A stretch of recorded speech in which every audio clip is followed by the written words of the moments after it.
La boîte liste est quelque chose dont nous parlons beaucoup, Joss et moi-même. En fait, on continue à l'améliorer, à la perfectionner. Et c'est une caractéristique que tout le monde utilise aujourd'hui. On va vous montrer donc quelles sont les améliorations que nous avons apportées, plutôt que de continuer et de continuer à parler.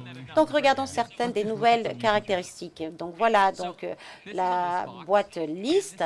Ici, donc, on a nommé cette fonction donc le styling pour les cellules des tableaux. Ici, donc, vous utilisez donc une méthode qui s'appelle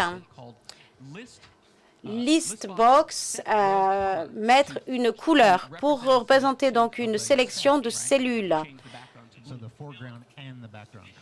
Donc de plus, donc vous avez différentes donc fonctions gras, italique. Eh bien, vous pouvez choisir ces différentes spécificités comme vous le souhaitez, et cela utilise la nouvelle méthode de la listbox. Avec cette nouvelle méthode, vous avez beaucoup de possibilités de style au niveau de la cellule pour la boîte liste.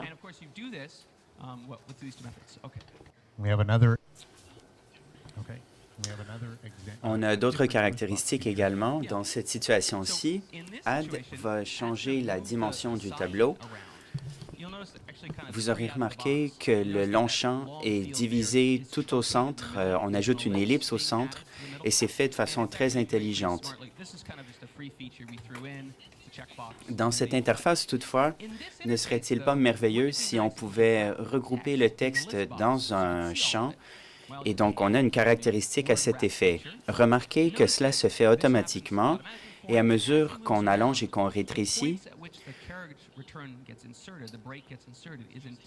on utilise le moteur des mots-clés pour voir là où la rupture devrait se produire. C'est donc très fonctionnel et très utile.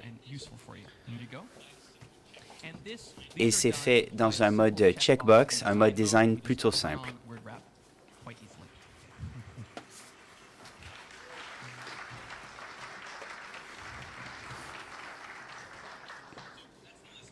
Voilà pour la boîte liste. Les cellules stylisées, ce sont des éléments qui témoignent de notre engagement à l'égard de nos produits que nous souhaitons évoluer au fil du temps. Il y a d'autres caractéristiques dans V14, notamment dans le listbox qu'on n'a pas encore montré, mais vous aurez l'occasion de déplacer les colonnes en fonction du code. Et ces boîtes vont également permettre des actions standardisées.